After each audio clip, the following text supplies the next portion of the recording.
നമ്മുടെ 21 പോരാളികൾ, നമ്മുടെ പ്രിയപ്പെട്ട UDFിൻ്റെ സഹപ്രവർത്തകരെ, സഹോദരങ്ങളെ, ദീർഘമായ ഒരു പ്രസംഗത്തിൻ്റെയും ആവശ്യമില്ലാത്ത വിധം ഈ വിജയം നാം ആഘോഷിച്ചു കഴിഞ്ഞിരിക്കുകയാണ്.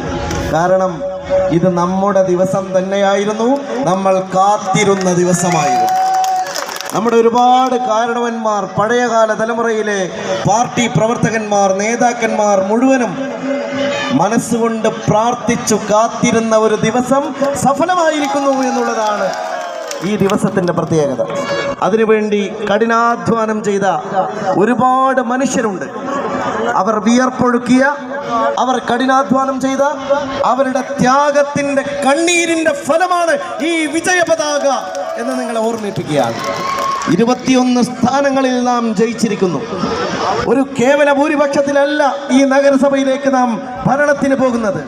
വ്യക്തമായ ഭൂരിപക്ഷത്തോടെ, കൃത്യമായ ഭൂരിപക്ഷത്തോടെ 21-നെതിരെ 16 പേർ മാത്രമാണ് അപ്പുറത്തുള്ളത്. ഒരു കാര്യം ഉറപ്പിച്ചു പറയാം, ഐക്യ ജനാധിപത്യ മുന്നണിയുടെ ഭരണം ഈ നാട്ടിലെ ഏറ്റവും പാവപ്പെട്ടവർക്ക് വേണ്ടിയുള്ള ഭരണമായിരിക്കുമെന്ന കാര്യത്തിൽ ഒരു സംശയവും വേണ്ട.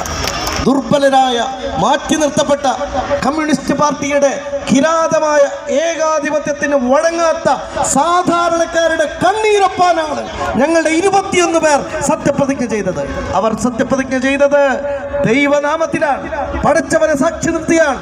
എങ്കിൽ ഞാൻ വീണ്ടും ദൈവത്തെ സാക്ഷി നിർത്തി പറയുന്നു, അഴിമതിയില്ലാത്ത, ഒരാൾക്കും വിവേചനമില്ലാത്ത സത്യസന്ധമായ ഒരു ഭരണത്തിന്റെ വെന്നിക്കൊടിയാണ് ഈ നഗരസഭയിൽ ഞങ്ങൾ പറപ്പിക്കാൻ പോകുന്നത്.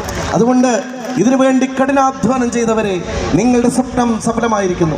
ഒരുപാട് യുവജനങ്ങൾ, ഒരുപാട് വനിതകൾ, ഒരുപാട് സുഹൃത്തുക്കൾ, ഒരുപാട് വിദ്യാർത്ഥികൾ, ഒരുപാട് പോരാളികൾ, ഒരുപാട് വൃദ്ധർ, അതിനപ്പുറം നേരത്തെ ഇവിടെ സൂചിപ്പിച്ച പ്രിയപ്പെട്ട KMCCയുടെ, ഗ്ലോബൽ KMCCയുടെ പ്രവാസി സുഹൃത്തുക്കൾ, അവരുടെ ഏറ്റവും വലിയ പ്രവർത്തനം, അവരുടെ പ്രാർത്ഥനകൾ, നിരന്തരമായ അവരുടെ കഠിനാധ്വാനം, അത് ഫലം കണ്ടിരിക്കുന്നു എന്ന വാക്കോടെ ഇത് ഉദ്ഘാടനം ചെയ്യുകയും ഇന്നത്തെ നമ്മുടെ ഈ ആഘോഷ പരിപാടിയുടെ ഔദ്യോഗിക ചടങ്ങ് ഇവിടെ അവസാനിക്കുന്നതായി അറിയിക്കുകയും ചെയ്യുന്നു. അടുത്തതായി നിങ്ങളോട് ശ്രീ ബാബുരാജ് സംസാരിക്കും.